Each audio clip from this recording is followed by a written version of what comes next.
അപ്പോൾ നമ്മൾ പ്രാർത്ഥിക്കുന്ന വിഷയത്തിന് മാത്രമല്ല നമുക്ക് മറുപടി കിട്ടുന്നത്. ഭാവിയിൽ സംഭവിക്കാനുള്ളത്, ദേശത്ത് നടക്കാനുള്ളത്, വീട്ടിൽ നടക്കാനുള്ളത്, നമ്മുടെ പ്രിയപ്പെട്ടവരുടെ ഭവനത്തിൽ നടക്കാനുള്ളത്, നമ്മളുമായി ബന്ധപ്പെട്ട ആളുകൾക്ക് വരാൻ പോകുന്നത്, ഇങ്ങനെയുള്ള കാര്യങ്ങളൊക്കെ നമുക്ക് മനസ്സിലാക്കാനായിട്ട് ദൈവം നമ്മളെ സഹായിക്കും. അങ്ങനെ നമ്മൾ മനസ്സിലാക്കി നമുക്ക് അതിനുവേണ്ടി പ്രാർത്ഥിക്കാനും അവരെ ഉത്തേജിപ്പിക്കാനും നമുക്ക് സാധിക്കും. ഒരുപാട് അനുഭവങ്ങളുണ്ട്. ദൈവത്തിന് സ്തോത്രം. ഇനി ഇതിൻ്റെ താഴോട്ട് വായിക്കുമ്പോൾ പ്രൈസ് ഗോഡ്, ഇങ്ങനെ നമ്മൾ ദൈവസന്നിധിയിൽ ശക്തിയോടെ പ്രാർത്ഥിച്ചാൽ ദൈവം ആ പ്രാർത്ഥനയ്ക്ക് ഉത്തരമരുളുമ്പോൾ എന്തെല്ലാം കാര്യങ്ങൾ അതിനോട് ചേർന്ന് ചെയ്യുമെന്ന് ഇസ്രായേലിനോട് പറയുന്നത് മാത്രം നമുക്കൊന്ന് പരിശോധിച്ചിട്ട് നമ്മുടെ ജീവിതത്തിൽ അതുപോലൊരു മറുപടി ദൈവം തരുമെന്ന് വിശ്വസിക്കാനിടയായാൽ നമ്മളുടെ പ്രാർത്ഥനയും നമ്മുടെ ആരാധനയും വൈകിട്ടത് വന്നതും ഒക്കെ നമുക്ക് പ്രയോജനപ്പെടും. നമ്മൾ ഈ ഇരുന്ന് കേൾക്കുന്നതെല്ലാം നമ്മുടെ ജീവിതത്തിൽ പകർത്താൻ നമുക്ക് സാധിച്ചാൽ അത് നമുക്ക് പ്രയോജനപ്പെടും. നമ്മുടെ വിശ്വാസ ജീവിതത്തിൽ പ്രയോജനപ്പെടും, ക്രിസ്തീയ ജീവിതത്തിൽ പ്രയോജനപ്പെടും. മാത്രമല്ല മറ്റു പലർക്കും നമ്മുടെ പ്രാർത്ഥന കൊണ്ട് പ്രയോജനം ഉണ്ടാകും.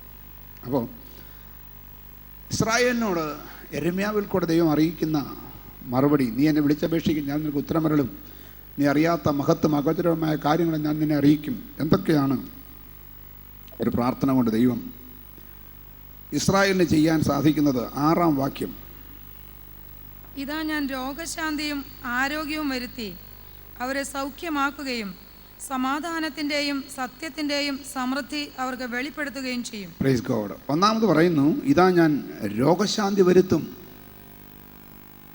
പ്രാർത്ഥിക്കുന്ന നമുക്ക് നമ്മുടെ അവകാശമാണ് രോഗശാന്തി. രോഗശാന്തി എന്ന് പറയുമ്പോൾ ദൈവത്തിന് സ്തോത്രം, hallelujah. Behold I will bring it health and cure, health and cure. Praise God. അപ്പം രണ്ട് കാര്യങ്ങൾ ഒന്നിച്ച് വരുത്താൻ ദൈവത്തിന് കഴിയും. സൗഖ്യം മാത്രമല്ല, രോഗശാന്തിയും മാത്രമല്ല, ആരോഗ്യവും വരുത്താനിടയായിത്തീരും.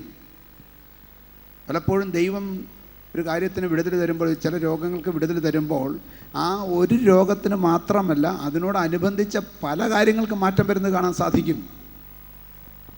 Praise God. ഈ ഗ്ലൂക്കോമ എന്ന് പറഞ്ഞ രോഗം സൗഖ്യം മരുന്നില്ലാത്ത രോഗമാണ്. കളമശ്ശേരിയിലൊരു മേജർ പോൾ ഉണ്ടായിരുന്നു. അദ്ദേഹത്തിന് വേണ്ടി ഞങ്ങൾ വർഷങ്ങൾക്ക് മുമ്പ് ഞാനത് സംഭവം പറഞ്ഞിട്ടുണ്ട്. അദ്ദേഹത്തിൻ്റെ ഗ്ലൂക്കോമ ഉള്ള ഒരു കണ്ണിൽ കാഴ്ചയില്ലാതിരിക്കുമ്പോൾ മറ്റേ കണ്ണിന് ഒരു വൈറൽ ഫീവർ വന്ന് ബ്ലഡ് ക്ലോട്ട് ചെയ്ത് അതിൻ്റെ കാഴ്ചയും പോയി, ബ്ലൈൻഡായി. പ്രാർത്ഥിക്കുന്ന ഒരു ഭക്തനായ മനുഷ്യനായിരുന്നു. അതുകൊണ്ട് ഞങ്ങൾ അദ്ദേഹത്തെ കാണാൻ ചെന്ന് ഞങ്ങൾ അദ്ദേഹത്തിനോട് പ്രാർത്ഥിച്ചു. പ്രാർത്ഥന അങ്ങോട്ട് കഴിഞ്ഞപ്പോഴത്തേക്കും അദ്ദേഹം പറഞ്ഞു, എനിക്കൊന്നും കാണാൻ വയ്യായിരുന്നു, പക്ഷേ ഇപ്പോൾ പ്രാർത്ഥന കഴിഞ്ഞപ്പം ഒരാൾ നടന്നു വരുന്നൊരു മൂടൽ പോലെ കാണാമെന്ന് പറഞ്ഞു. ഞാൻ നിങ്ങളൊരു കാര്യം പറയാം, നിങ്ങളൊരു ആരോടെങ്കിലും ഒരു പ്രാർത്ഥിക്കാനൊരു കാര്യം പറഞ്ഞേൽപ്പിച്ചിട്ട് ഒരു ചെറിയ വിടുതൽ കണ്ടാൽ അപ്പം വിളിച്ച് പറയണം, എനിക്ക് മറുപടി കിട്ടി, ഒരു ചെറിയ മാറ്റം കണ്ടു. അത് പറഞ്ഞാലത്തെ ഗുണം എന്നറിയാമോ? പ്രാർത്ഥിക്കുന്ന ആൾക്കൊരു എൻകറേജ്മെൻ്റ് ആവും, പുള്ളി പിന്നെയും പ്രാർത്ഥിക്കും. ഇന്നത്തെ കുഴപ്പമെന്ന് വെച്ചാൽ പലപ്പോഴും പ്രാർത്ഥിക്കാനൊരു കാര്യം ഏൽപ്പിക്കും, നമ്മൾ പ്രാർത്ഥിക്കുകയും ചെയ്യും, അത് നടക്കുകയും ചെയ്യും, പക്ഷേ ഈ നടന്നു എന്നുള്ളത് പറയത്തില്ല. ഇദ്ദേഹത്തിന് പ്രാർത്ഥിച്ചപ്പോൾ ഒരു മൂടൽ പോലെ കണ്ടു. അവൾ അപ്പം തന്നെ പറഞ്ഞു, ഇപ്പം എനിക്കൊരു ആ കണ്ണ് ഒട്ടും കാഴ്ചയില്ല, പക്ഷേ മൂടൽ പോലെ കാണാം. അപ്പോൾ ഞങ്ങൾക്ക് ഉത്സാഹമായി, പിന്നെയും പ്രാർത്ഥിച്ചു. കുറച്ച് നേരം പ്രാർത്ഥിച്ചു. ഇപ്പം എങ്ങനെയുണ്ടെന്ന് ചോദിച്ചു. പുള്ളി പറഞ്ഞു, ഭിത്തിയിൽ തൂങ്ങിക്കിടക്കുന്ന മലയാള മനോരമയുടെ കലണ്ടർ ഫാനിൻ്റെ കാറ്റിൽ കിടന്നിങ്ങനെ ആടുന്നുണ്ട്. പുള്ളി പറഞ്ഞു, അതെനിക്ക് കാണാമെന്ന് പറഞ്ഞു. ഞങ്ങൾക്ക് പിന്നെയും സന്തോഷമായി. പിന്നെയും കുറച്ച് നേരം പ്രാർത്ഥിച്ചു. എന്നിട്ട് ചോദിച്ചു, ഇപ്പം എങ്ങനെയുണ്ടെന്ന് ചോദിച്ചു. അദ്ദേഹം നോക്കിയിട്ട് പറഞ്ഞു, ആ മനോരമ എന്ന് എഴുതിയേക്കുന്നതും വലിയ അക്ഷരത്തിൽ ഡേറ്റ് എഴുതിയേക്കുന്നതും കാണാമെന്ന് പറഞ്ഞു. ഞങ്ങൾക്ക് ഒന്നുകൂടെ ഉത്സാഹമായി. പിന്നെയും കുറച്ച് നേരം പ്രാർത്ഥിച്ചു. ഇപ്പം എങ്ങനെയുണ്ടെന്ന് ചോദിച്ചു. പുള്ളി പറഞ്ഞു, ആ വലിയ അക്ഷരത്തിൽ എഴുതിയിരിക്കുന്ന ഡേറ്റ് മാത്രമല്ല, മലയാള മാസത്തിലെ അക്കങ്ങൾ ചെറിയ ഡേറ്റുകൾ എഴുതിയിരിക്കുന്നതും ഇപ്പോൾ കാണാമെന്ന് പറഞ്ഞു. അത് സന്തോഷമായി. ഒന്നുകൂടെ പ്രാർത്ഥിച്ചു. ദൈവമക്കളെ, പ്രൈസ് ഗോഡ്, ആ മനുഷ്യൻ വേദപുസ്തകം എടുത്തു വെച്ച് വായിക്കാൻ തുടങ്ങി. മനസ്സിലായി? നടന്ന കാര്യമാണ്.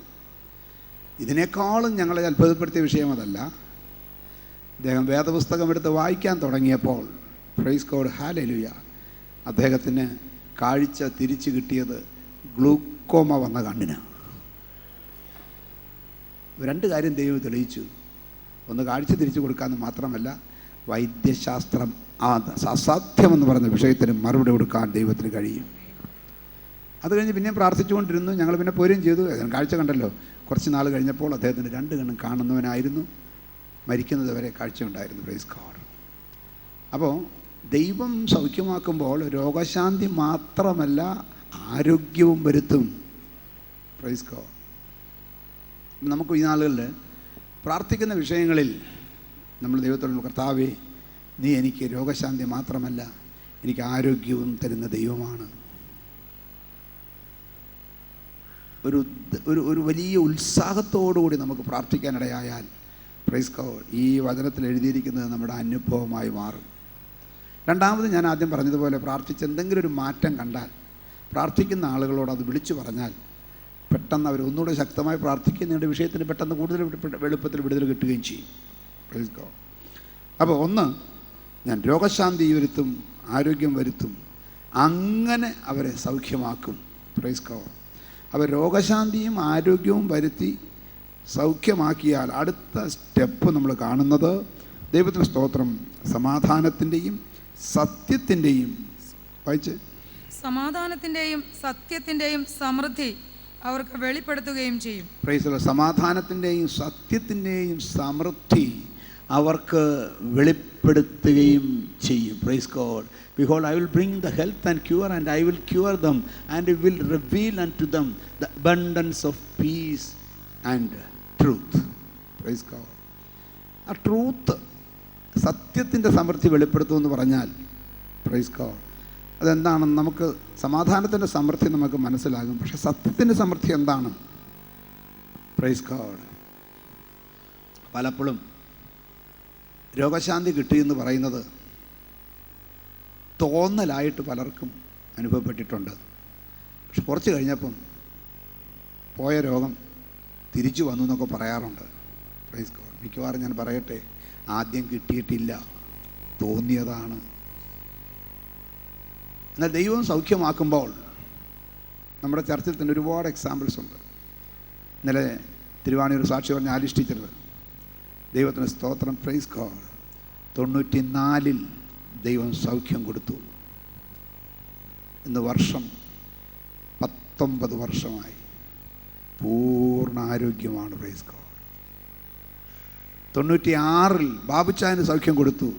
ഇന്നും നമ്മൾ കണ്ടു, നമ്മുടെ കൂടെ ആരാധിക്കുന്നു. 15 വർഷം രോഗശാന്തിയും ആരോഗ്യവും വരുത്തും. ഇന്ന് രാത്രി നമുക്ക് വേണ്ടത് ദൈവത്തിൽ നിന്നുള്ള സൗഖ്യമല്ലേ? നമുക്ക് വേണ്ടത് ദൈവത്തിൽ നിന്നുള്ള സമാധാനത്തിൻ്റെ സമൃദ്ധിയല്ലേ? Praise God. മാത്രമല്ല, നമുക്ക് ലഭിക്കാൻ പോകുന്ന ആ സമൃദ്ധി സത്യമായിരിക്കണം, നിലനിൽക്കുന്നതായിരിക്കണം, തോന്നലാകരുത്. അതുകൊണ്ടാണ് ഞാൻ രോഗികൾക്ക് വേണ്ടി പ്രാർത്ഥിച്ച് രോഗം സൗഖ്യമായെന്ന് പറഞ്ഞ്, ചിലരൊക്കെ പറയാറുണ്ട്, ഇനി മരുന്നും കഴിക്കേണ്ട, ഡോക്ടറെ കാണേണ്ട, സൗഖ്യമായിരിക്കുക. സഹോദരങ്ങൾ, വിശ്വസിച്ചേര്.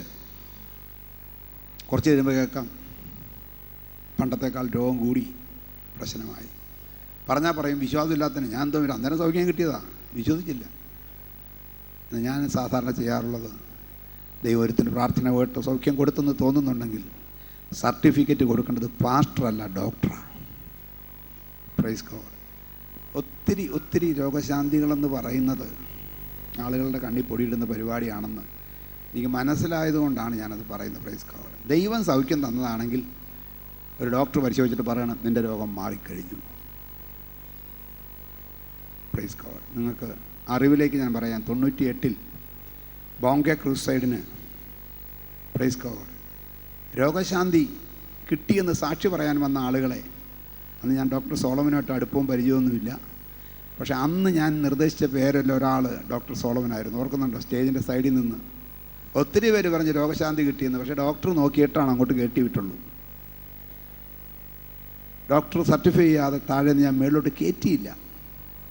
ഞാൻ വിശ്വസിക്കുന്നു, ദൈവം മാറ്റിയാൽ ലോകത്തെ ഒരു ഡോക്ടർക്കും കണ്ടുപിടിക്കാൻ കഴിയാതെ വണ്ണമുള്ള സൗഖ്യമായിരിക്കും. ദൈവം മാറ്റിയാൽ ഏത് ലാബറട്ടറിയിൽ പരിശോധിച്ചാലും റിസൾട്ട് നെഗറ്റീവായിരിക്കും. ഒരു കാര്യം കൂടെ ഞാൻ പറയാം, ദൈവം ഒരാളെ സൗഖ്യമാക്കി കഴിയുമ്പോൾ അയാൾക്ക് മുമ്പുണ്ടായിരുന്നതിനേക്കാളും ആരോഗ്യത്തിൻ്റെ സമൃദ്ധിയും കൂടെ ഉണ്ടാകും. ഇതാണ് ദൈവത്തിൻ്റെ സൗഖ്യം. മരുന്ന് സൗഖ്യമാക്കുമ്പോൾ സൈഡ് റിയാക്ഷൻ ഉണ്ടാകും, സൈഡ് എഫക്റ്റ് ഉണ്ടാകും. എന്നാൽ ദൈവം സൗഖ്യമാക്കുമ്പോൾ ആരോഗ്യത്തിൻ്റെ അഭിവൃദ്ധിയുടെ പൂർണ്ണതയിലേക്ക് നമ്മളെ നടത്തും. ഇന്ന് പകൽ അതുകൊണ്ട് നമുക്ക് പ്രാർത്ഥിക്കാം. കർത്താവേ, ഞങ്ങൾ നിന്നെ വിളിച്ചപേക്ഷിക്കുന്നു, ഞങ്ങളുടെ പ്രാർത്ഥനയ്ക്ക് ഉത്തരം തരണമേ, നീ ഇറങ്ങി വന്ന് ഞങ്ങളെ സൗഖ്യമാക്കണമേ.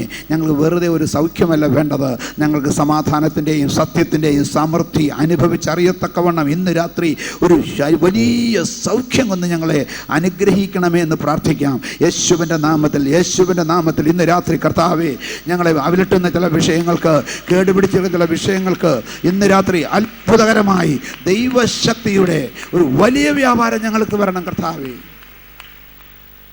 അങ്ങനെ നമ്മൾ പ്രാർത്ഥിക്കണം. ഞങ്ങളുടെ കർത്താവേ, നീ ഞങ്ങൾക്ക് അത്ഭുതകരമായി സത്യത്തിൻ്റെയും സമാധാനത്തിൻ്റെയും സമൃദ്ധി വെളിപ്പെടുത്തി തരണമേ. 7-ാം വാക്യം. ഞാൻ യഹൂദയുടെ പ്രവാസികളെയും ഇസ്രായേലിൻ്റെ പ്രവാസികളെയും മടക്കി വരുത്തി പണ്ടത്തെ പോലെ അവർക്ക് അഭിവൃദ്ധി വരുത്തും. ഞാൻ ഇസ്രായേലിൻ്റെയും യഹൂദയുടെയും പ്രവാസികളെ മടക്കി വരുത്തി പണ്ടത്തെ പോലെ അവർക്ക് അഭിവൃദ്ധി നൽകും. Praise God.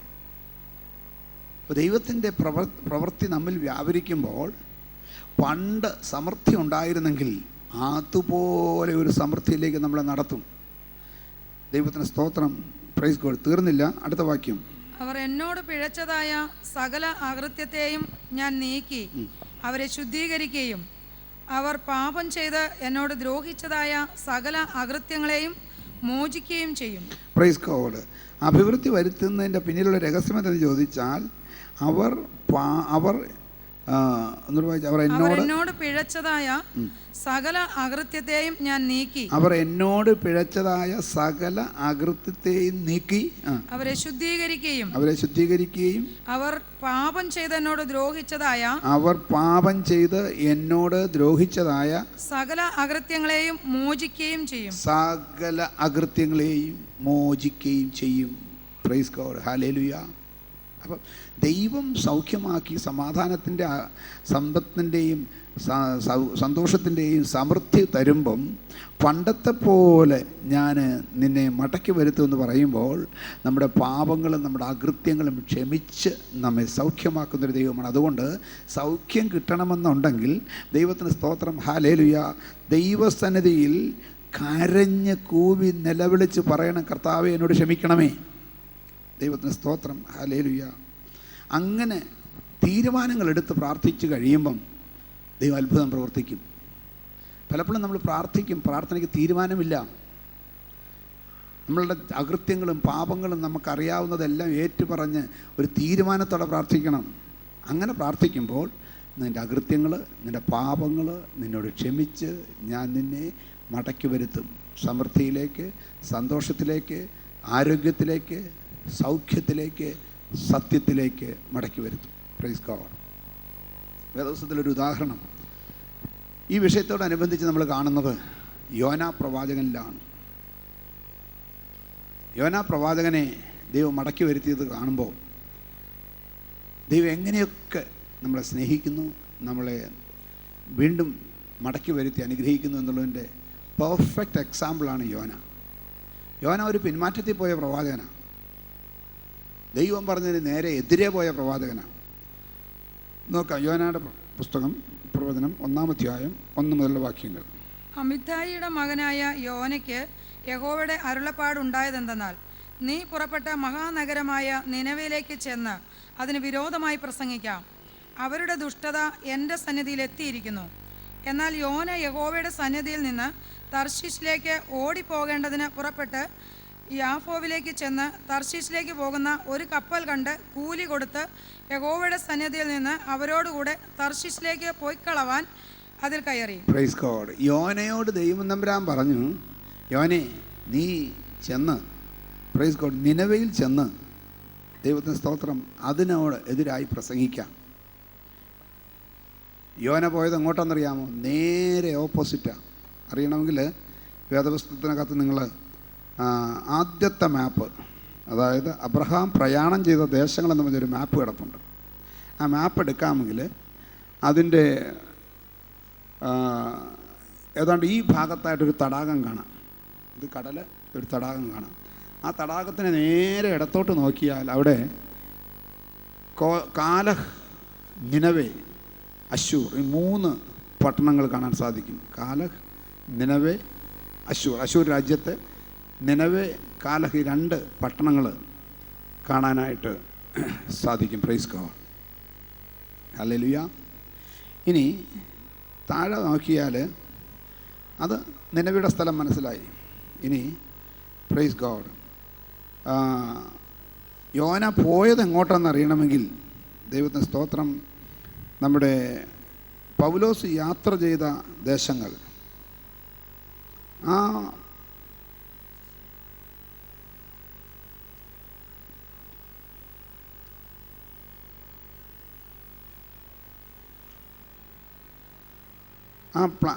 ഇതിൽ നോക്കിയാൽ പൗലോസ് ദൈവത്തിന് സ്തോത്രം ഗലാത്യ എന്ന് പറയുന്ന, അപ്പോൾ ആസ്യ, ഗലാത്യ, കപ്പദോക്യ, ഈ ഇതെഴുതിയിരിക്കുന്ന താഴോട്ട് വായിച്ചാൽ തർശീസ് കാണാം. അവിടെ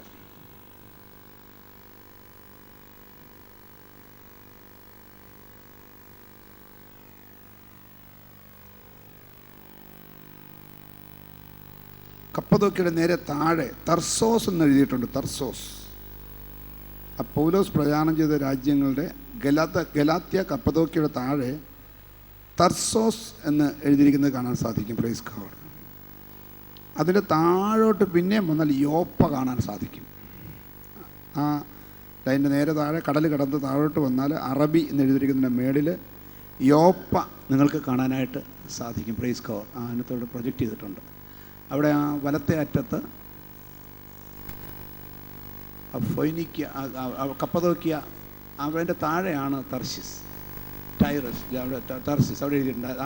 ഇത് വെച്ചിരിക്കുന്നിടത്ത് ദൈവത്തിന് സ്തോത്രം. ഇനി അതിൻ്റെ താഴെ ആ ഫൊയ്നിക്യ, അതിനോടടുത്താണ് ദൈവത്തിന് സ്തോത്രം ഈ യോപ്പ കിടക്കുന്നത്. ചാവുകടലാണ്. ആരോട് കുറച്ചുകൂടെ വലത്തോട്ട് മാറ്റിക്കുക, അല്ല കുറച്ചുകൂടെ താഴെ താഴെ താഴെ കുറച്ചും കൂടി മുകളിൽ, അവിടെ അതിൻ്റെ താഴെ ആ തടാകം, അതാണ് ചാവുകടൽ.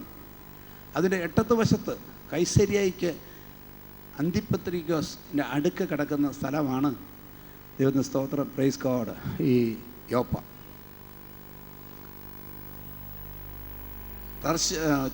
നിനവേ എന്ന് പറയുന്നത് അങ്ങ് ആ ഭിത്തിയിലൂടെ പോവും, പുറത്ത് അത്രയും കിടക്കുന്നത്. അപ്പം യോനയോട് അവിടെ പോകാൻ പറഞ്ഞ യോന ഇവിടെ പോയി, നേരെ എതിര് പോയി. എങ്ങനെ പോയി? ഇനി വായിച്ചു നോക്കിയേ, 3-ാം വാക്യം. എന്നാൽ യോന യഹോവയുടെ സന്നിധിയിൽ നിന്ന് തർശീശിലേക്ക് ഓടിപ്പോകേണ്ടതിന് പുറപ്പെട്ട് യാഫോവിലേക്ക് ചെന്ന് തർശീശിലേക്ക് പോകുന്ന ഒരു കപ്പൽ കണ്ട് കൂലി കൊടുത്ത് യഹോവയുടെ സന്നിധിയിൽ നിന്ന് അവരോടുകൂടെ തർശീശിലേക്ക് പൊയ്ക്കളവാൻ അതിൽ കയറി. അപ്പം അവരോടുകൂടെ തർശീശിലേക്ക് പൊയ്ക്കളകാൻ കയ്യിലെ കാശ് കൊടുത്ത് കയറി, കൂലി കൊടുത്ത് കയറി. എന്തിനാ? ദൈവത്തിൽ നിന്ന് ഓടിപ്പോകാൻ. മനസ്സിലായോ? പക്ഷേ ദൈവം വിട്ടില്ല. നമ്മൾ കാണുന്നത് ദൈവത്തിന്റെ സ്തോത്രം 4-ാം വാക്യം. യഹോവയോ സമുദ്രത്തിൽ ഒരു പെരുങ്കാറ്റടിപ്പിച്ചു, കപ്പൽ തകർന്നു പോകുവാൻ തക്കവണ്ണം സമുദ്രത്തിൽ വലിയൊരു കോൾ ഉണ്ടായി. കപ്പൽ തകർന്നു പോകാൻ തക്കവണ്ണം സമുദ്രത്തിൽ വലിയൊരു കോളുണ്ടായി, വലിയ കൊടുങ്കാറ്റടിപ്പിച്ചു. Praise God. ഒടുവിൽ ആരുടെ നിമിത്തം ഈ പ്രശ്നം നമുക്ക് വന്നുവെന്ന് ഇവർ ചീട്ടിട്ടു. 7-ാം വാക്യം. അനന്തരം അവർ വരുവിൻ, ആരുടെ നിമിത്തം ഈ അനർത്ഥം നമ്മുടെ മേൽ വന്നിരിക്കുന്നു എന്നറിയേണ്ടതിന് നാം ചീട്ടിടുക എന്ന് തമ്മിൽ തമ്മിൽ പറഞ്ഞു. അങ്ങനെ അവർ ചീട്ടിട്ടു. ചീട്ട് യോനയ്ക്ക് വീണു.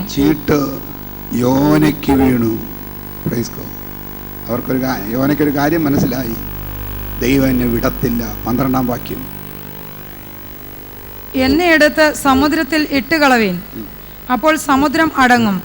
എന്റെ നിമിത്തം ഈ വലിയ കോൾ നിങ്ങൾക്ക് തട്ടിയിരിക്കുന്നു എന്ന് ഞാൻ അറിയുന്നു എന്ന് പറഞ്ഞു. നിമിത്തം ഈ വലിയ കോൾ നിങ്ങൾക്ക് തട്ടിയിരിക്കുന്നു എന്ന് ഞാൻ അറിയുന്നു. അതുകൊണ്ട് കടലിന്റെ കോപം അടങ്ങാൻ നിങ്ങൾ എന്നെ എടുത്ത് സമുദ്രത്തിലൂടെ ഇട്ടേര്.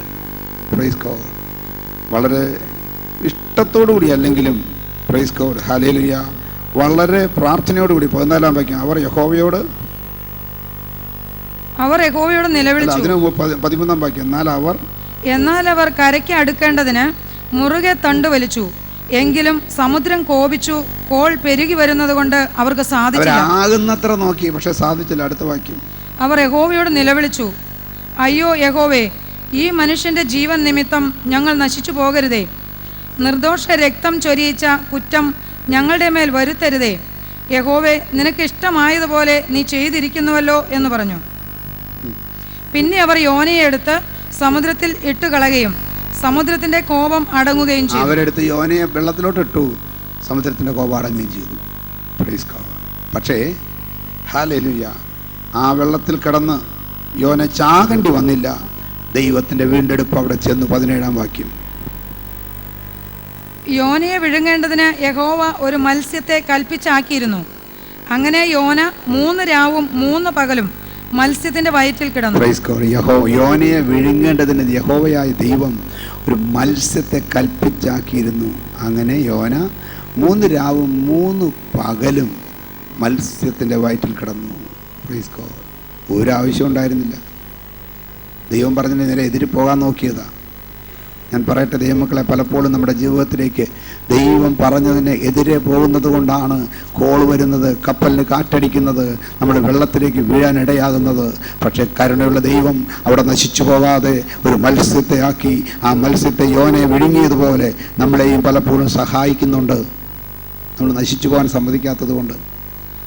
ഞാൻ നിൻ്റെ അകൃത്യത്തെ പോക്കി, നിൻ്റെ പാപത്തെ ക്ഷമിച്ച്, നീ എന്നോട് പിഴച്ചതായ സകലത്തെയും ക്ഷമിച്ച് ഞാൻ നിനക്ക് പണ്ടത്തെ പോലെ അഭിവൃദ്ധി വരുത്തുമെന്ന് യെരമ്യാവ് പറഞ്ഞു. അതുകൊണ്ടാണ്. Praise God. ഇനി സമുദ്രത്തിൽ വീണ യോനയെ മത്സ്യം വിഴുങ്ങിക്കഴിഞ്ഞപ്പോൾ മത്സ്യത്തിൻ്റെ വയറ്റിൽ വച്ച് യോന ഒരു പ്രാർത്ഥന പ്രാർത്ഥിച്ചു. അതൊരു യഥാസ്ഥാനത്തിൻ്റെ പ്രാർത്ഥനയായിരുന്നു. ജീവിതത്തിൽ പ്രശ്നം വരുമ്പോൾ, പ്രയാസം വരുമ്പോൾ, പ്രതികൂലം വരുമ്പോൾ പ്രാർത്ഥിക്കുന്ന പ്രാർത്ഥന അത് യഥാസ്ഥാനത്തിൻ്റെ പ്രാർത്ഥനയാകണം. നമ്മൾ തെറ്റിപ്പോയി എന്ന് ദൈവത്തോട് സമ്മതിക്കുന്ന പ്രാർത്ഥനയാകണം. യോനയുടെ ആ പ്രാർത്ഥന 10 വാക്യങ്ങളുള്ള ഒരു പ്രാർത്ഥനയാണ്. 2-ാം അധ്യായത്തിൽ യോനയുടെ പ്രാർത്ഥന. ആ 10 വാക്യങ്ങളൊന്ന് ശ്രദ്ധിച്ചു നോക്കി. യോന മത്സ്യത്തിന്റെ വയറ്റിൽ വെച്ച് തൻ്റെ ദൈവമായ യഹോവയോട് പ്രാർത്ഥിച്ചു പറഞ്ഞത് എന്തെന്നാൽ, ഞാൻ എൻ്റെ കഷ്ടത നിമിത്തം യഹോവയോട് നിലവിളിച്ചു. വല്ല കാര്യം ഉണ്ടായിരുന്നോ? ദൈവം പറഞ്ഞത് കേട്ടിരുന്നെങ്കിൽ. ഞാൻ എൻ്റെ കഷ്ടത നിമിത്തം യഹോവയോട് നിലവിളിച്ചു. Praise God. ഹല്ലേലൂയ. 107-ാം സങ്കീർത്തനത്തിൽ പല പ്രാവശ്യം നമ്മൾ കണ്ടതാണ്. അവർ ദൈവത്തോട് നിലവിളിച്ചു, യഹോവയോട് നിലവിളിച്ചു. അവൻ അവരെ അവരുടെ ഞെരുക്കങ്ങളിൽ നിന്ന് വിടുവിച്ചു. അവരുടെ കഷ്ടതയിൽ അവർ ദൈവത്തോട് നിലവിളിച്ചു, യഹോവയോട് നിലവിളിച്ചു. അവനവരെ അവരുടെ കഷ്ടതയിൽ നിന്ന് വിടുവിച്ച് ആഗ്രഹിച്ചു തുറമുഖത്തെത്തിച്ചു. അന്ധതമസിലിരുന്ന ജനത്തെ ചങ്ങലകൾ പൊട്ടിച്ച് സൗഖ്യമാക്കി, രോഗശാന്തി വരുത്തി, മരണത്തോടടുത്തിരുന്നവരെ സൗഖ്യമാക്കി, കടലിൽ ശാന്തത വരുത്തി എന്നൊക്കെ നമ്മൾ വായിച്ചതാണ്. പാർപ്പാൻ്റെ കണ്ണ പട്ടണത്തിൽ അവർ ചെന്നെത്തി. ഇതെല്ലാം നമ്മൾ വായിച്ചാൽ 107-ാം സങ്കീർത്തനം നിങ്ങൾ വീട്ടിൽ ചെന്ന് വായിച്ചാൽ മതി. നിലവിളിച്ചാൽ മറുപടി തരുന്നൊരു ദൈവമുണ്ട്. യോന മത്സ്യത്തിൻ്റെ വയറ്റിൽ വെച്ച് കഷ്ടത നിമിത്തം യഹോവയോട് നിലവിളിച്ചു. Praise God. അവൻ എനിക്ക് ഉത്തരമരുളി. ഞാൻ പാതാളത്തിൻ്റെ വയറ്റിൽ നിന്നും അയ്യം വിളിച്ചു. നീ എൻ്റെ നിലവിളി കേട്ടു. നിലവിളിക്കാനും അയ്യം വിളിക്കാനും ഒരാവശ്യം ഉണ്ടായില്ല. പലപ്പോഴും നമ്മൾ അയ്യം വിളിക്കുന്നതും നിലവിളിക്കുന്നതും ദൈവത്തിൻ്റെ വഴി വിട്ടുപോയത് കൊണ്ടാണെന്ന് മനസ്സിലാക്കണം. മടങ്ങി വന്നാൽ മതി. Praise God. അടുത്ത വാക്യം. നീ എന്നെ സമുദ്രമധ്യേ ആഴത്തിലിട്ട് കളഞ്ഞു. പ്രവാഹം എന്നെ ചുറ്റി. നിന്റെ ഓളങ്ങളും തിരകളും എല്ലാം എൻ്റെ മീതെ കടന്നുപോയി. നിന്റെ ദൃഷ്ടിയിൽ നിന്ന് എനിക്ക് നീക്കം വന്നിരിക്കുന്നു. Praise God. കടലിലോട്ട് എടുത്തിട്ട ആ സമയത്തെ കാര്യങ്ങളാണ്. നിന്റെ ഓളങ്ങളും തിരകളും എല്ലാം എൻ്റെ തലയിൽ കൂടെ കടന്നുപോയി. Praise God. നിന്റെ ദൃഷ്ടിയിൽ നിന്ന് എനിക്ക് നീക്കം വന്നിരിക്കുന്നു. എങ്കിലും ഞാൻ നിന്റെ വിശുദ്ധ മന്ദിരത്തിലേക്ക് നോക്കിക്കൊണ്ടിരിക്കും എന്ന് ഞാൻ പറഞ്ഞു. എൻ്റെ കർത്താവേ, ഞാൻ ഇവിടെ കിടന്നുകൊണ്ടാണെങ്കിലും നിന്റെ വിശുദ്ധ മന്ദിരത്തിലേക്ക് നോക്കിക്കൊണ്ടിരിക്കും. എൻ്റെ സഹായം എവിടെ നിന്ന് വരും? സങ്കീർത്തനക്കാരൻ 121 എഴുതി, എനിക്ക് സഹായം എവിടെ നിന്ന് വരും? എൻ്റെ സഹായം ആകാശത്തെയും ഭൂമിയെയും ഉണ്ടാക്കിയ യഹോവയിൽ നിന്ന് വരുന്നു. ഇന്ന് പകൽ ഏത് വിഷയത്തിൽ കൂടെ ഭാരപ്പെട്ടിരുന്നാലും ദൈവമക്കളെ, ആമേൻ, പ്രൈസ് ഗോഡ്, നമുക്കൊരു കാര്യം ഉറപ്പാണ്. എൻ്റെ സഹായം വരുന്നത് ആകാശത്തെയും ഭൂമിയെയും ഉണ്ടാക്കിയ ദൈവത്തിൻ്റെ കയ്യിൽ നിന്നാണ്. അങ്ങനെയാണ് എൻ്റെ വിഷയത്തിൻ്റെ പരിഹാരം ദൈവം തരും. യോഹന്നാൻ അവിടെ കരഞ്ഞു. Praise God. അടുത്തത്, വെള്ളം പ്രാണനോളം എന്നെ വളഞ്ഞു, ആഴി എന്നെ ചുറ്റി, കടൽ പുല്ല് എൻ്റെ തലപ്പാവായിരുന്നു. കടലിലെ പുല്ലുകൾ ഇവൻ്റെ തലയിൽ കിടന്നു. ഇവന് ഒരു കുറേ സമയം പുള്ളി പിടിച്ചു നിൽക്കാൻ നോക്കി, അറിയാവുന്ന വിധത്തിലൊക്കെ നീന്തി തുടിച്ച് നിൽക്കാൻ നോക്കി. ഓളങ്ങളും തിരമാലകളും കടന്നുപോയി. വെള്ളം എൻ്റെ പ്രാണനോളം വളഞ്ഞു, ആഴി എന്നെ ചുറ്റി, കടൽ പുല്ല് എൻ്റെ തലപ്പാവായിരുന്നു.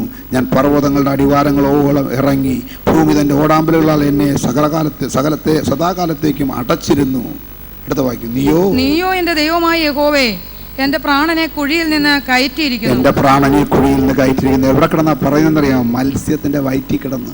കാരണം മുങ്ങിച്ചാകാമായിരുന്ന സാഹചര്യങ്ങളിൽ നിന്ന് എൻ്റെ ദൈവം എന്നെ വിടുവിച്ച് അല്പകാലത്തേക്ക് നിലനിർത്തിയിരിക്കുകയാണ്. ഇവിടെ നിന്ന് എന്നെ രക്ഷിക്കാൻ എൻ്റെ ദൈവത്തിന് കഴിയുമെന്ന് ചിന്തിച്ചുകൊണ്ട് മത്സ്യത്തിൻ്റെ വയറ്റിൽ കിടന്ന് പ്രാർത്ഥിച്ചു. ഇന്നായിരിക്കുന്ന കഷ്ടത്തിൻ്റെ ഉള്ളിൽ കിടന്നായാലും വേണ്ടുകയില്ല, ഇതിൽ നിന്ന് എൻ്റെ ദൈവം എന്നെ വെളിയിൽ കൊണ്ടുവരുമെന്നുള്ള വിശ്വാസം കളയല്ലേ, അത് തമൻ വിട്ടുകളയല്ലേ. Praise God. ഒരു കാര്യം ഉറപ്പാണ്, നീ ഭൂമിയുടെ അറ്റത്ത് ചെന്ന് പാർത്താലും അവിടെയും നിന്റെ കരം എന്നെ നടത്തുന്നുണ്ട്. ഈ ഉറപ്പ് നമുക്കുണ്ടാവണം. അടുത്ത വാക്യം, എൻ്റെ പ്രാണൻ എൻ്റെ ഉള്ളിൽ ക്ഷീണിച്ചു പോയപ്പോൾ ഞാൻ യഹോവയെ ഓർത്തു. എൻ്റെ പ്രാർത്ഥന നിന്റെ വിശുദ്ധ മന്ദിരത്തിൽ നിന്റെ അടുക്കലെത്തി. എവിടെ ഇരുന്ന് പ്രാർത്ഥിച്ചാലും ദൈവസന്നിധിയിലെത്തും. നമ്മൾ ഒരു കാര്യം ചെയ്താൽ മതി, നമ്മൾ ദൈവത്തെ മറക്കരുത്. എന്ത് അനുഭവങ്ങൾ കൂടെ പോയാലും ദൈവത്തെ മറക്കാനിടയാകരുത്, ദൈവത്തെ തള്ളിപ്പറയാനിടയാകരുത്, ദൈവത്തെ അവഗണിക്കാനിടയാകരുത്. അതുകൊണ്ടാണ് ഞാൻ പറയുന്നത്, നമ്മൾ ഈ ആരാധനയ്ക്കൊക്കെ വരുമ്പോഴുണ്ടല്ലോ, ചിലപ്പം യാതൊരു ഒരു താല്പര്യവുമില്ലാതെ അങ്ങ് അവഗണിച്ചിരിക്കും. നമുക്ക് നഷ്ടമാണ്. നമുക്ക് നല്ല ഉശിരുണ്ടെങ്കിൽ കൈയൊക്കെ കൊട്ടും, അല്ലെങ്കിൽ അനങ്ങാതെ അങ്ങ് ഇരുന്ന് കളയും. നിങ്ങൾ മനസ്സിലാക്കണം, നിങ്ങളുടെ വരാനുള്ള അനുഗ്രഹം തടയും. എത്ര ക്ഷീണമുണ്ടെന്ന് പറഞ്ഞാലും എത്ര സുഖമില്ലെന്ന് പറഞ്ഞാലും ദൈവസന്നിധിയിൽ വരുമ്പോൾ കൈകൊട്ടി പാടേണ്ട സമയത്ത് കൈകൊട്ടാതെ ഇരിക്കല്ലേ. നഷ്ടം വരും. എനിക്ക് നല്ലപോലെ ഒരുപാട് അനുഭവങ്ങളുണ്ട് പറഞ്ഞത്. അതുകൊണ്ട് എന്നറിയാമോ, എന്തെങ്കിലും ദൈവത്തിന് വേണ്ടി ചെയ്യണമെങ്കിൽ ഇരുമനസ്സോടും മടിച്ചും കോട്ടുവായിട്ടും കുറച്ച് നേരം ചുമ്മാ ഇരുന്നും പിന്നെ ഉറക്കം തൂങ്ങിയിരുന്നും ഇങ്ങനെയൊന്നും ദൈവസ്ഥാനത്തിൽ ഇരിക്കാൻ ഇടയാകരുത്. ഒരൊറ്റ ആരാധനയ്ക്ക് പോലും അങ്ങനെ ഇരിക്കരുത്. വന്നിരുന്നാൽ കഴിയുന്നത് വരെ, തീരുന്നത് വരെ നല്ല ബ്രിസ്കായിട്ടിരിക്കണം. ചിലർ കാണുമ്പോൾ എനിക്ക് വളരെ സങ്കടമുണ്ട്. ചിലപ്പോൾ അങ്ങ് അനങ്ങുകയല്ലോ, ആദ്യം തൊട്ട് വന്നിങ്ങനെ ഈ നനഞ്ഞ തുണി ഈ വലക്കയില വെച്ചാൽ അങ്ങനെ ഇരിക്കും, അതുപോലെ അങ്ങ് ഇരിക്കും. സങ്കടം തോന്നാറുണ്ട്. ഞാൻ പറയാം, നിങ്ങൾക്ക് പിന്നത്തേതിൽ അനേകം അനുഗ്രഹങ്ങൾ നഷ്ടപ്പെട്ട ചരിത്രമുണ്ടാവും, സംശയമില്ല കാര്യത്തിൽ. അതുകൊണ്ട് എന്തിനെന്നറിയാമോ, ദൈവത്തെ സേവിക്കുന്നെങ്കിൽ ഉത്സാഹത്തോടെ. വേദപുസ്തകം വ്യക്തമായിട്ട് പറയുന്നു, ഉദാസീനതയോടെ ദൈവത്തിൻ്റെ കാര്യങ്ങൾ ചെയ്യുന്നവൻ ശപിക്കപ്പെട്ടവൻ. നമ്മളിരുന്ന് ഉറക്കം തൂങ്ങിയും ഒരുമാതിരി ഉഴപ്പിയുമോ ദൈവസ്ഥാനിൽ ഇരുന്നാൽ ദൈവവചനം പറയുന്നതനുസരിച്ച് ശപിക്കപ്പെട്ടവൻ. പൗലോസ് പറഞ്ഞു, സുവിശേഷം അറിയിക്കുന്നില്ലെങ്കിൽ എനിക്ക് അയ്യോ കഷ്ടം, നിർബന്ധം എൻ്റെ മേൽ കിടക്കുന്നു. Praise God. നിങ്ങൾക്കറിയാമല്ലോ, ഞാൻ എത്രാമത്തെ പ്രസംഗിക്കുന്നു നിങ്ങൾക്കറിയാമല്ലോ. മരിച്ച വീട്ടിൽ ചെന്ന് പ്രസംഗിച്ച് മൈക്കുണ്ടായില്ല, പിറുപിറുത്താൽ പോരാ. ചിലർ പ്രാർത്ഥിച്ചാൽ മൈക്ക് കൊടുത്താൽ പോലും പ്രാർത്ഥിച്ച നാട്ടുകാർ കേൾക്കത്തില്ല. അവിടെ പിറുപിറുത്താൽ പോരാ, ശക്തിയോടെ പ്രസംഗിക്കണം. സെമിത്തേരിയിൽ ചെന്ന് അവിടെയും ശക്തിയോടെ പ്രസംഗിക്കണം. പക്ഷെ ഒരു കാര്യം, പറ്റത്തില്ലെങ്കിൽ മാറി നിന്നോണം, നിൽക്കുന്നെങ്കിൽ മര്യാദക്ക് നിൽക്കണം. ഒരു പാട്ടേ പാടിയുള്ളെങ്കിലും അതിന് ഒരു വരി പോലും കൈയടിക്കാതെ അവഗണിച്ചുകൊണ്ട് ഇരുന്നാൽ അതിന് വില കൊടുക്കേണ്ടി വരുമെന്ന് എനിക്കറിയാം. നമുക്ക് ക്ഷീണമുണ്ടെങ്കിൽ ദൈവസന്നിധിയിലല്ല ക്ഷീണം കാണിക്കേണ്ടത്. ഉള്ള ബലം കൊണ്ട് ദൈവത്തെ സ്തുതിക്കുമ്പോൾ ഇരട്ടി ബലം കൊണ്ട് അവൻ നമ്മെ അനുഗ്രഹിക്കും. മനസ്സിലായോ? എന്ത് ക്ഷീണമെന്ന് പറഞ്ഞാലും ദൈവസന്നിധിയിൽ അത് വില പോവുകയില്ല. നമ്മൾ ദൈവസന്നിധിയിൽ ചെന്ന് കഴിഞ്ഞാൽ എല്ലാം മറക്കണം. നമ്മൾ ദൈവമാണ് വലുത്. മഹാരാജാവിൻ്റെ മുമ്പിലാണ് നമ്മൾ ചെന്നത്. Praise God. ഇവിടെ ദൈവത്തിന് സ്തോത്രം. എൻ്റെ പ്രാണൻ, 7-ാം വാക്യം, എൻ്റെ പ്രാണൻ എൻ്റെ ഉള്ളിൽ ക്ഷീണിച്ചു പോയപ്പോൾ ഞാൻ യഹോവയെ ഓർത്തു. എൻ്റെ പ്രാർത്ഥന നിന്റെ വിശുദ്ധ മന്ദിരത്തിൽ നിന്റെ അടുക്കലെത്തി. എൻ്റെ പ്രാർത്ഥന നിന്റെ വിശുദ്ധ മന്ദിരത്തിൽ നിന്റെ അടുക്കലെത്തി. Praise God. നമ്മളെ എവിടെ നിന്ന് പ്രാർത്ഥിച്ചാലും ആ സെക്കൻഡ് കൊണ്ട് ദൈവത്തിൻ്റെ അടുക്കലെത്തും. കാരണം ദൈവം സർവ്വവ്യാപിയാണ്. ആമീൻ. അടുത്ത വായിച്ചേ. മിഥ്യാബിംബങ്ങളെ ഭജിക്കുന്നവർ തങ്ങളോട് ദയാലുവായവനെ ഉപേക്ഷിക്കുന്നു. ഞാനോ സ്തോത്രനാദത്തോടെ നിനക്ക് യാഗമർപ്പിക്കും. ഞാനോ സ്തോത്രയാഗത്തോടെ നിനക്ക് യാഗമർപ്പിക്കുന്നു. നേർന്നിരിക്കുന്നത് ഞാൻ കഴിക്കും. കണ്ടോ, നേർന്നിരിക്കുന്നത് ഞാൻ കഴിക്കും. അവിടെ മത്സ്യത്തിന്റെ വയറ്റി വെച്ച് പുള്ളി ഒരു നേർച്ച നേർന്നു. ദൈവമേ, എനിക്കിനി ജീവിതം ഒരെണ്ണം തരികയാണെങ്കിൽ ഞാൻ നീ പറഞ്ഞതനുസരിച്ച് നിനക്ക് വേണ്ടി ജീവിക്കും. ദൈവസന്നിധിയിലിരിക്കുന്ന ഓരോ തീരുമാനങ്ങൾക്കും ദൈവം വിലയുണ്ട്. എനിക്കിഞ്ഞൊരു ആയുസ് തന്നാൽ നാളെ തൊട്ട് ഒരാഴ്ച നമുക്ക് കിട്ടുക. തിങ്കൾ, ചൊവ്വ, ബുധൻ, വ്യാഴം, വെള്ളി, ശനി 6 ദിവസം നമ്മുടെ കയ്യിൽ തരിക. ഞായറാഴ്ച വരും നമ്മൾ തീരുമാനമെടുക്കണം. കർത്താവേ, അടുത്ത 6 ദിവസം ഞാൻ നിനക്ക് വേണ്ടി ജീവിക്കും. നമ്മൾ എന്തെല്ലാം പ്ലാനുകളാണ് അടുത്ത ഞായറാഴ്ച ചെയ്യാനുള്ള, തിങ്കളാഴ്ച ചെയ്യാനുള്ള, ചൊവ്വാഴ്ചയ്ക്ക്, ബുധനാഴ്ചയ്ക്ക്, വ്യാഴാഴ്ചയ്ക്ക് എല്ലാം നമ്മുടെ കാര്യങ്ങൾക്ക് വേണ്ടി നമ്മൾ പ്ലാൻ ചെയ്യുന്നത്. എന്തെങ്കിലും ദൈവത്തിനൊരു കാര്യം പ്ലാൻ ചെയ്യുന്നുണ്ടോ? ഞാൻ ദൈവത്തിന് വേണ്ടി ഈ അടുത്ത ആഴ്ച ഇന്ന കാര്യങ്ങൾ ചെയ്യും നമ്മുടെ ബുദ്ധിയിലെങ്കിലും വരുന്നുണ്ടോ? വരാമെങ്കിൽ ചെയ്യാൻ പറ്റും. നേർച്ച നേർന്നു. എന്നിട്ട് രക്ഷ യഹോവയുടെ പക്കൽ നിന്ന് വരുന്നു. അവന് മനസ്സിലായി, യോനയ്ക്ക് മനസ്സിലായി, രക്ഷ യഹോവയുടെ പക്കൽ നിന്ന് വരുന്നു. ആ പ്രാർത്ഥന അങ്ങോട്ട് അവസാനിച്ചതും. അടുത്ത വാക്യം. എന്നാൽ യഹോവ മത്സ്യത്തോട് കൽപ്പിച്ചിട്ട് അത് യോനയെ കരയ്ക്ക് ഛർദ്ദിച്ചു കളഞ്ഞു. ഇപ്പൊ എന്തായി? കടലിലോട്ട് വീണപ്പോൾ പ്രൈസ് ഗോഡ്, ഒരു ഫ്രീ ലിഫ്റ്റ് കരയെ കൊണ്ട് വിട്ടു. കാറ്റും കോളുമുള്ള കടലിൽ ഒരു ഫ്രീ ലിഫ്റ്റ് കടലിലൊക്കെ കിട്ടി. അതിനെക്കുറിച്ച് ദൈവദാസന്മാർ പറഞ്ഞിരുന്നൊരു കാര്യമുണ്ട്. എന്നാണെന്നറിയാമോ? ഈ പിന്മാറ്റക്കാരനായ യോന കപ്പലിൽ ചെന്നു. കപ്പലിലുള്ളവർക്ക് സമാധാനം ഉണ്ടായില്ല. Praise God.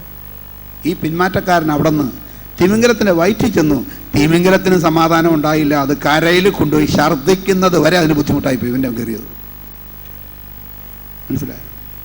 തിമിംഗലം പറഞ്ഞു, എൻ്റെ തമ്പുരാൻ, ഇതുപോലൊരു ഇര ഞാൻ ജീവിതത്തിൽ വിഴുങ്ങിയിട്ടില്ല. ഇതുപോലൊരു സാധനം ഞാൻ വിഴുങ്ങിയിട്ടില്ല. ഇന്ന് ആദ്യമായിട്ട് ചെയ്ത പരിപാടി. നല്ല രുചി ഉണ്ടാകുമെന്ന് ഓർത്താ. പക്ഷേ ദഹനകേട് പിടിച്ചിട്ട് 3 ദിവസം ദഹിച്ചില്ല. ഈ പൊടി ഛർദ്ദിച്ച് കളയേണ്ടി വന്നു. നമ്മൾ ദൈവത്തെ അറിഞ്ഞ് ദൈവത്തെ സേവിച്ച് മുന്നോട്ട് പോയില്ലെങ്കിൽ നമ്മൾ ചെല്ലുന്നിടത്തെല്ലാം നമ്മൾ ഭാരമാകും. നമ്മളെ കൊണ്ട് മനുഷ്യർക്ക് ശല്യമാകും. നമ്മൾ ദൈവകൃപയിലാണെങ്കിലോ ഒരു ദിവസം എൻ്റെ വീട്ടിലൊന്ന് വാ എന്ന് പറയും. നമ്മൾ ചെല്ലും. ആ വീടിന് അനുഗ്രഹമായി അത് മാറും. മനസ്സിലായോ? നമ്മൾ ദൈവത്തിൻ്റെ വഴിയിലായിരിക്കണം. യോന ദൈവത്തിൻ്റെ വഴിയിലേക്ക് അങ്ങനെ മടങ്ങി വന്നു. അവന് പണ്ടത്തെ പോലെ അഭിവൃദ്ധി ഉണ്ടായി. യോനയ്ക്ക് കാര്യം മനസ്സിലായി. 3-ാം വാക്യത്തിൽ 3-ാം അധ്യായം. യഹോവയുടെ അരുളപ്പാട് 2-ാം പ്രാവശ്യം യോനയ്ക്കുണ്ടായതെന്തെന്നാൽ, നീ പുറപ്പെട്ട് മഹാനഗരമായ നിനവിലേക്ക് ചെന്ന് ഞാൻ നിന്നോട് അരുളി ചെയ്യുന്ന പ്രസംഗം അതിനോട് പ്രസംഗിക്കാം. അങ്ങനെ യോന പുറപ്പെട്ട് യഹോവയുടെ കൽപ്പന പ്രകാരം നിനവിലേക്ക് ചെന്നു. മര്യാദ പഠിച്ചു. അങ്ങനെ യോന പുറപ്പെട്ട് യഹോവയുടെ കൽപ്പന പ്രകാരം നിനവേയിലേക്ക് ചെന്നു. ദൈവമക്കളെ, ആദ്യം പറഞ്ഞപ്പോൾ അങ്ങോട്ട് പോയിരുന്നെങ്കിൽ ഇതൊക്കെ ഒഴിവാക്കാമായിരുന്നു. കയ്യിലെ കാശ് കൊടുത്തു, ആ കാശും പോയി. വെള്ളത്തിൽ വീണു. അവിടെ നിന്ന് മീൻ്റെ വയറ്റിൽ പോയി. അവിടെ കിടന്ന് ആകപ്പാടെ കഷ്ടമായി, ദുഃഖമായി, പ്രയാസമായി. നിങ്ങളൊന്ന് ആലോചിച്ച് നോക്കി. മീൻ്റെ വയറ്റിൽ കിടക്കുക എന്ന് പറഞ്ഞ സ്ഥിതി ഒന്ന് ആലോചിച്ച് നോക്കി. എത്ര വലിയ മീനായിരുന്നാലും എന്തായാലും വേണ്ടുകയില്ല. അതിൻ്റെ അകത്തുള്ള ആ എല്ലാ എൻസൈംസും എല്ലാം കൂടെ കൂടി കുഴഞ്ഞ് മറിഞ്ഞ് അതിനകത്ത് കയറി ജീവിക്കുക എന്ന് പറഞ്ഞാൽ ആലോചിച്ച് നോക്കി. എന്തൊരു കഷ്ടമാണ്. പുറത്തോട്ടിറങ്ങിയിട്ട് എനിക്ക് തോന്നുന്നു കടപ്പുറത്തുള്ള മണലൊക്കെ ഇട്ട് ഉരച്ച് കഴിയുകയായിരിക്കും പുള്ളി പിന്നെ മുമ്പോട്ട് പോയത്. ഇതൊക്കെ ഒഴിവാക്കാം. ദൈവം പറഞ്ഞത് അതേപടി കേട്ട് അവൻ പറഞ്ഞ സ്ഥലത്തേക്ക് പോയിരുന്നെങ്കിൽ. പക്ഷേ ദൈവം യോനയെ പഠിപ്പിച്ചു. യോന നേർച്ച നേർന്ന് തിരിച്ചു വന്ന് കർത്താവ് പറഞ്ഞതുപോലെ നിനവേലേക്ക് ചെന്നു. ദൈവത്തെ സ്തോത്രം. മനസ്സിലാക്കണം, ഈ നിനവേ ചെന്നിട്ട് വലിയ മഹാകാര്യമൊന്നും ചെയ്യണ്ട. ഒരൊറ്റ സെൻറ്റൻസ് പറയാനേ ദൈവം പറഞ്ഞുള്ളൂ. ചിലരുടെ ദൈവവേല പറഞ്ഞാൽ എനിക്ക് പ്രസംഗിക്കാൻ അറിയത്തില്ല, എനിക്ക് തിയോളജി അറിയത്തില്ല, എനിക്ക് വേദപുസ്തകം അറിയത്തില്ല, സുവിശേഷവും സങ്കീർത്തനം തമ്മിൽ വ്യത്യാസം അറിയത്തില്ല, ഇതൊക്കെ പറയും. ഇതൊന്നും നിങ്ങൾ അറിയണ്ട. ദൈവം പറഞ്ഞ കേൾക്കാൻ മനസ്സുണ്ടോ? നിങ്ങൾക്കൊരു ദൂതുണ്ട്. Praise God. യോനയ്ക്ക് കൊടുത്ത ദൂത് എന്നാണെന്നറിയാമോ? 4-ാം വാക്യം. യോന നഗരത്തിൽ കടന്നു. ആദ്യം 1 ദിവസത്തെ വഴി ചെന്നു. ഇനി 40 ദിവസം കഴിഞ്ഞാൽ നിനവെ ഉന്മൂലമാകും എന്ന് ഘോഷിച്ചു പറഞ്ഞു. Praise God. യോനായോട് പറഞ്ഞു, നീ ചെന്ന് നിനവയോട് ചെന്ന് ഞാൻ നിന്നോട്, രണ്ടാം വാക്യം വായിച്ച്, നീ പുറപ്പെട്ട മഹാനഗരമായ നിനവിലേക്ക് ചെന്ന് ഞാൻ നിന്നോട് അരുളി ചെയ്യുന്ന പ്രസംഗം അതിനോട് പ്രസംഗിക്കാം. നീ പുറപ്പെട്ട് മഹാനഗരമായിരിക്കുന്ന നിനവയിലേക്ക് ചെന്ന് ഞാൻ നിന്നോട് അരുളി ചെയ്യുന്ന പ്രസംഗം അതിനോട് പ്രസംഗിക്കാം. അപ്പോൾ യോനയ്ക്കൊരു പ്രസംഗം കൊടുത്താ വിട്ടത്. ആ പ്രസംഗം എന്തോരം ഉണ്ടായിരുന്നറിയോ? ഒറ്റ സെൻറ്റൻസേ ഉള്ളൂ ആ പ്രസംഗത്തിന്. അങ്ങനത്തെ ഒരു പ്രസംഗം നിങ്ങൾ കേട്ടിട്ടുണ്ടോ? ഒറ്റ സെൻറ്റൻസ്. പക്ഷേ പ്രൈസ് ഗോഡ്, ആ ഒരു ഒറ്റ പ്രസംഗം കൊണ്ട് ദൈവത്തിന് സ്തോത്രം, 1,20,000 ചില്ലുവാനും ആളുകൾ മാനസാന്തരപ്പെട്ടു. ഒറ്റ സെൻറ്റൻസ്. എന്താ സെൻറ്റൻസ്? വായിച്ചേ. ഇനി 40 ദിവസം കഴിഞ്ഞാൽ നിനവെ ഉന്മൂലമാകും എന്ന് ഘോഷിച്ചു പറഞ്ഞു. 6 വാക്ക്. ഇനി 40 ദിവസം കഴിഞ്ഞാൽ നിനവെ ഉന്മൂലമാകും. 6 വാക്ക്. യോന എന്ത് ചെയ്യുന്നറിയാമോ? ചെന്നങ്ങ് പറയാൻ തുടങ്ങി, ഇനി 40 ദിവസം കഴിഞ്ഞാൽ നിനവെ ഉന്മൂലമാകും. അപ്പുറത്തോട്ട് മാറി എന്ന് പറയും, ഇനി 40 ദിവസം കഴിഞ്ഞാൽ നിനവെ ഉന്മൂലമാകും. അങ്ങോട്ട് മാറി എന്ന് പറയും, നിനവെ ഇനി 40 ദിവസം കഴിഞ്ഞാൽ ഉന്മൂലമാകും. 3 ദിവസത്തെ വഴി ദൂരമുള്ള പട്ടണമായിരുന്നു. ഈ 3 ദിവസം നടന്ന് മുഴുവൻ പറഞ്ഞു. Praise God. റിസൾട്ട് എന്തായിരുന്നറിയാമോ? 5-ാം വാക്യം. എന്നാൽ നിനവേക്കാർ ദൈവത്തിൽ വിശ്വസിച്ചു, ഒരു ഉപവാസം പരസ്യം ചെയ്തു, വലിയവരും ചെറിയവരും ഒരുപോലെ രട്ടെടുത്തു. Praise God. നിനവക്കാർ ദൈവത്തിൽ വിശ്വസിച്ചു. എന്താ വിശ്വസിച്ചെന്നറിയാമോ? അവർ 3 ദിവസം കഴിയുമ്പം നിനവെ ഉന്മൂലമാകുമെന്ന് പറഞ്ഞത് സത്യമാണ്. ഞങ്ങൾക്ക് കഷ്ടം വരും, നഷ്ടം വരും, അതിനെതിരായിട്ട് ഒന്ന് മാത്രമേ ചെയ്യാനുള്ളൂ. നിയന്ത്രിക്കാൻ കഴിവുള്ള, സകലതും നിയന്ത്രിക്കാൻ കഴിവുള്ള സർവശക്തനായ ദൈവത്തോട് പ്രാർത്ഥിച്ചപേക്ഷിക്കുക. അവർ തീരുമാനിച്ചു, ഉപവസിച്ച് പ്രാർത്ഥിക്കാൻ തീരുമാനിച്ചു. എല്ലാവരും ഒരുപോലെ രട്ടെടുത്തു. അടുത്ത വാക്യം. വർത്തമാനം നിനവെ രാജാവിന്റെ അടുക്കൽ എത്തിയാറേ, അവൻ സിംഹാസനത്തിൽ നിന്ന് എഴുന്നേറ്റ് രാജവസ്ത്രം നീക്കിവെച്ചു, രട്ട് പുതച്ച് വെണ്ണീറിൽ ഇരുന്നു. രാജാവും എഴുന്നേറ്റ് പ്രാർത്ഥിക്കാൻ തുടങ്ങി, വെണ്ണീറിൽ. അടുത്ത വാക്യം. അവൻ നിനവയിൽ എങ്ങും ഘോഷിച്ച് പരസ്യമാക്കിയതെന്തെന്നാൽ, രാജാവിൻ്റെയും അവൻ്റെ മഹത്തുക്കളുടെയും ആജ്ഞയാവിത്, മനുഷ്യനോ മൃഗമോ കന്നുകാലിയോ ആടോ ഒന്നും ഒരു വസ്തുവും ആസ്വദിക്കരുത്. എല്ലാവരും ഉപവസിച്ചോണം. അടുത്തത്. മേയുകയും വെള്ളം കുടിക്കുകയും അരുത്. മനുഷ്യനും മൃഗവും രട്ട് പുതച്ച് ഉച്ചത്തിൽ ദൈവത്തോട് വിളിച്ചപേക്ഷിക്കണം. ഓരോരുത്തൻ താൻ്റെ ദുർമാർഗവും താൻ്റെ കൈക്കുള്ള സാഹസവും വിട്ട് മനം തിരികുകയും വേണം. Praise God. 3 കാര്യം ചെയ്യണം. വിളിച്ചപേക്ഷിച്ച മാത്രം പോരാ, ഉപവാസത്തോടെ വിളിച്ചപേക്ഷിക്കണം. അതും പോരാ, മാനസാന്തരപ്പെട്ട് ദുർമാർഗം വിട്ടുതിരിഞ്ഞ് മനസ്സ് തിരിഞ്ഞ് കൈക്കിലെ സാഹസം വിട്ട് വിളിച്ചപേക്ഷിക്കണം. ചില ക്രമീകരണങ്ങൾ നമുക്ക് ജീവിതത്തിൽ വരുത്തണം. എന്നിട്ട് പ്രാർത്ഥിക്കണം. എവിടെയെങ്കിലും ക്രമീകരണം ഇല്ല, അറിയത്തില്ലെങ്കിൽ പ്രാർത്ഥിക്കണം. കർത്താവേ, എൻ്റെ കുറവുകൾ കാണിച്ചു തരണമേ. കാണിച്ചു തരും. എന്നിട്ട് പ്രാർത്ഥിക്കണം. Please God. പ്രാർത്ഥിച്ചു. അടുത്ത ദൈവം വീണ്ടും അനുതപിച്ച് നാം നശിച്ചു പോകാതിരിക്കേണ്ടതിന് അവൻ്റെ ഉഗ്രകോപം വിട്ടുമാറിയിരിക്കും. ആർക്കറിയാം? അവർ ദുർമാർഗം വിട്ടുതിരിഞ്ഞു എന്ന് ദൈവം അവരുടെ പ്രവൃത്തികളാൽ കണ്ടപ്പോൾ. കണ്ടോ? അവർ ദുർമാർഗം വിട്ടുതിരിഞ്ഞു എന്ന് ദൈവം അവരുടെ പ്രവൃത്തികളാൽ കണ്ടപ്പോൾ. നമ്മുടെ ജീവിതത്തിൽ നമ്മുടെ പ്രവൃത്തികൾ കൊണ്ട് കാണിക്കണം നമ്മൾ ദുർമാർഗം വിട്ടുതിരിഞ്ഞു. നമ്മുടെ ജീവനെ നശിപ്പിക്കുന്ന, ഭാവിയെ നശിപ്പിക്കുന്ന, കൃപയെ നശിപ്പിക്കുന്ന വിഷയങ്ങൾ ഞാൻ വിട്ടുതിരിഞ്ഞെന്ന് പ്രവൃത്തികൾ കൊണ്ട് കാണിക്കണം. നിന്റെ കയ്യിൽ ഉള്ള മുറുകെ പറ്റുന്ന പാപത്തിൻ്റെ വിഷയം നീ മാറ്റി അങ്ങോട്ടിടണം. Praise God. അല്ലാതെ ഇതും പോക്കറ്റിൽ ഇട്ടുകൊണ്ട് വിളിച്ചപേക്ഷിച്ച കേൾക്കത്തില്ല. ദൈവസന്നിധിയിൽ തീരുമാനങ്ങൾ എടുക്കുക എന്ന് പറയുമ്പോൾ മാനസികമായൊരു തീരുമാനം മാത്രമല്ല, എൻ്റെ ജീവിതത്തെ നശിപ്പിക്കുന്ന ഒരു വിഷയമുണ്ടെങ്കിൽ അത് വിട്ടെറിഞ്ഞ് പ്രാർത്ഥിക്കണം. Praise God. അല്ലാതെ കേൾക്കുകയില്ല.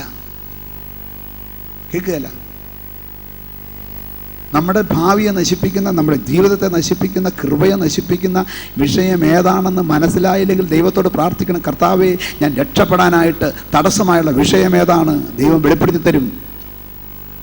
എന്നിട്ട് എന്ത് ചെയ്യണമെന്നറിയാമോ? അത് വിടണം. എന്നിട്ട് മുട്ടുകുത്തണം, പ്രാർത്ഥിക്കണം.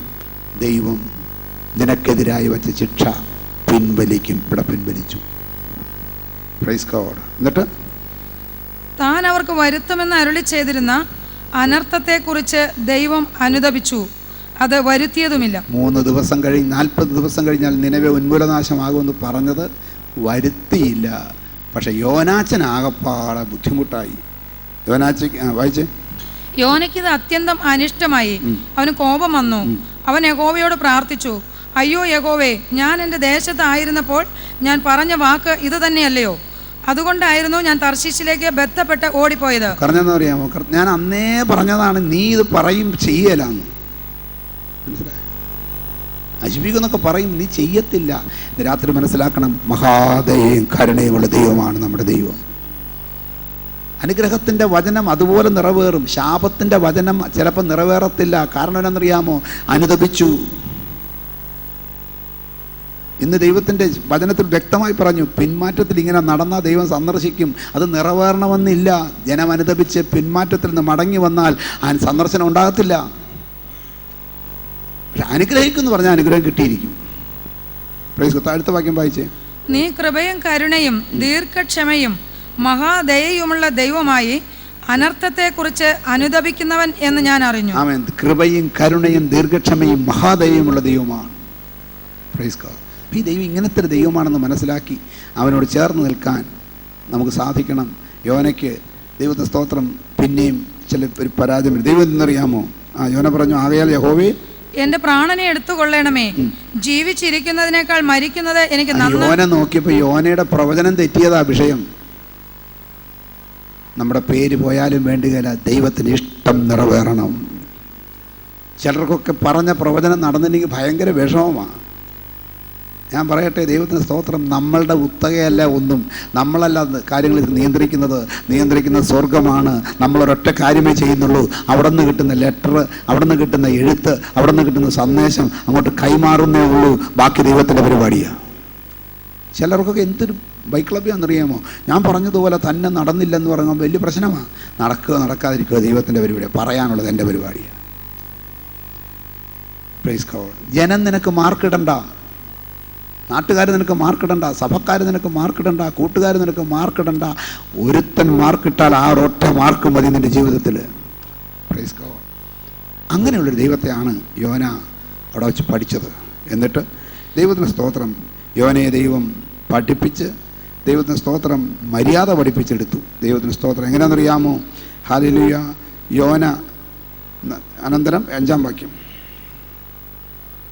അനന്തരം യോന നഗരം വിട്ടു ചെന്ന് നഗരത്തിന്റെ കിഴക്കേ വശത്ത് ഇരുന്നു. അവിടെ ഒരു കുടിലുണ്ടാക്കി നഗരത്തിന് എന്തു ഭവിക്കുമെന്ന് കാണുവോളം അതിന് കീഴിൽ അവിടെ കുടിൽ കെട്ടി താമസമാക്കി, ഇത് നശിക്കുന്ന കാണാൻ. എന്നിട്ട് യോന അവന്റെ സങ്കടത്തിൽ നിന്ന് വിടുവിപ്പാൻ തക്കവണ്ണം അവന്റെ തലയ്ക്ക് തണലായിരിക്കേണ്ടതിന് യഹോവയായ ദൈവം ഒരു ആവണക്ക് കൽപ്പിച്ചുണ്ടാക്കി. അതവന് മീതെ വളർന്നു പൊങ്ങി. യോന ആവണക്ക് നിമിത്തം അത്യന്തം സന്തോഷിച്ചു. പിറ്റേന്നാൾ പുലർന്നപ്പോൾ ദൈവം ഒരു പുഴുവിനെ കൽപ്പിച്ചാക്കി. അത് ആവണക്ക് കുത്തിക്കളഞ്ഞു. അത് വാടിപ്പോയി. സൂര്യൻ ഉദിച്ചപ്പോൾ ദൈവം അത്യുഷ്ണമുള്ളൊരു കിഴക്കൻ കാറ്റ് കൽപ്പിച്ചു വരുത്തി. വെയിൽ യോനയുടെ തലയിൽ കൊള്ളുകയാൽ അവൻ ക്ഷീണിച്ച് മരിച്ചാൽ കൊള്ളാമെന്നിച്ഛിച്ചു. ജീവിച്ചിരിക്കുന്നതിനെ മരിക്കുന്നത് എനിക്ക് നന്ന് എന്ന് പറഞ്ഞു. ദൈവം യോനയോട്, നീ ആവണക്ക് നിമിത്തം കോപിക്കുന്നത് വിഹിതമോ എന്ന് ചോദിച്ചതിന് അവൻ, ഞാൻ മരണപര്യന്തം കോപിക്കുന്നത് വിഹിതം തന്നെ എന്ന് പറഞ്ഞു. അതിന് യഹോവ, നീ അധ്വാനിക്കുകയോ വളർത്തുകയോ ചെയ്യാതെ ഒരു രാത്രിയിൽ ഉണ്ടായി വരികയും ഒരു രാത്രിയിൽ നശിച്ചു പോവുകയും ചെയ്തിരിക്കുന്ന ആവണക്കിനെ കുറിച്ച് നിനക്ക് അയ്യോ പാവം തോന്നുന്നുവല്ലോ. എന്നാൽ വലങ്കയും ഇടങ്കയും തമ്മിൽ തിരിച്ചറിഞ്ഞുകൂടാത്ത 1,20,000 ചില്ലുവാനും മനുഷ്യരും അനേകം മൃഗങ്ങളുമുള്ള മഹാനഗരമായ നിനവയോട് എനിക്ക് അയ്യോ ഭാവം തോന്നരുതോ എന്ന് ചോദിച്ചു. യോനയെ പഠിപ്പിച്ചു, ആ പട്ടണത്തെ മനസ്സാന്തരപ്പെടുത്തി, ദൈവം അഭിവൃദ്ധിയിലേക്ക് തിരിച്ചു വരുത്തി. നീ അകൃത്യങ്ങളും പാപങ്ങളും വിട്ടുതിരിഞ്ഞാൽ പണ്ടത്തെ പോലെ ഞാൻ നിനക്ക് അഭിവൃദ്ധി നൽകും. 8-ാം വാക്യം 33:8. യെരമ്യാ പ്രവചനം 33. യഹോവ അരുളി ചെയ്തതുപോലെ എൻ്റെ ഇളയപ്പൻ്റെ മകൻ 8-ാം വാക്യം. അവർ എന്നോട് പിഴച്ചതായ സകല അകൃത്യത്തെയും ഞാൻ നീക്കി അവരെ ശുദ്ധീകരിക്കുകയും അവർ പാപം ചെയ്ത് എന്നോട് ദ്രോഹിച്ചതായ സകല അകൃത്യങ്ങളെയും മോചിക്കുകയും ചെയ്യും. Praise God. 9-ാം വാക്യം. ഞാൻ അവർക്ക് ചെയ്യുന്ന എല്ലാ നന്മയെയും കുറിച്ച് കേൾക്കുന്ന സകല ഭൂജാതികളുടെയും മുമ്പാകെ അവർക്ക് നന്മ ചെയ്യും. 11-ാം വാക്യം. ഇനിയും ആനന്ദഘോഷവും സന്തോഷ ധ്വനിയും മണവാളന്റെ സ്വരവും മണവാട്ടിയുടെ സ്വരവും സൈന്യങ്ങളുടെ യഹോവയെ സ്തുതിപ്പീൻ, യഹോവ നല്ലവനല്ലോ, അവൻ്റെ ദയ എന്നേക്കുമുള്ളത് എന്ന് പറയുന്നവരുടെ ശബ്ദവും യഹോവയുടെ ആലയത്തിൽ സ്തോത്രയാഗം കൊണ്ടുവരുന്നവരുടെ ശബ്ദവും കേൾക്കും. ഞാൻ ദേശത്തിന്റെ സ്ഥിതി മാറ്റി പണ്ടത്തെ പോലെ ആക്കും എന്ന് യഹോവ അരുളിച്ചെയ്യുന്നു. ദേശത്തിന്റെ സ്ഥിതി മാറ്റി പണ്ടത്തെ പോലെ ആക്കും യഹോവ അരുളിച്ചെയ്യുന്നു. എവിടെ തുടങ്ങിയത്? എന്നെ വിളിച്ചപേക്ഷിക്കുക, ഞാൻ നിനക്ക് ഉത്തരം വരിടും. നീ അറിയാത്തതും അതിമഹത്വമായ കാര്യങ്ങളെ ഞാൻ നിന്നെ അറിയിക്കും ഈ ദിവസങ്ങളിൽ. അതുകൊണ്ട് വളരെ ശക്തിയോടെ ദൈവത്തെ വിളിച്ചപേക്ഷിച്ച് പ്രാർത്ഥിച്ച് അതിമഹത്വം അഗോചരവുമായ കാര്യങ്ങൾ പ്രാപിച്ച് പണ്ടത്തെ പോലെ ഒരു അഭിവൃദ്ധിയോടുകൂടി ദേശത്തിന് സൗഖ്യം പ്രാപിച്ച് സമാധാനത്തിന് സമൃദ്ധി അനുഭവിച്ച് ജീവിക്കാൻ ദൈവസേന നമുക്ക് സമർപ്പിക്കാം. ദൈവം നമ്മളെ ഈ വചനങ്ങളാൽ അനുഗ്രഹിക്കുമാറാകട്ടെ. പക്ഷേ കെ വി സാമിന് മുമ്പോട്ടൊന്ന് പ്രാർത്ഥിച്ച് നമുക്ക് മീറ്റിംഗ് അവസാനിപ്പിക്കാം.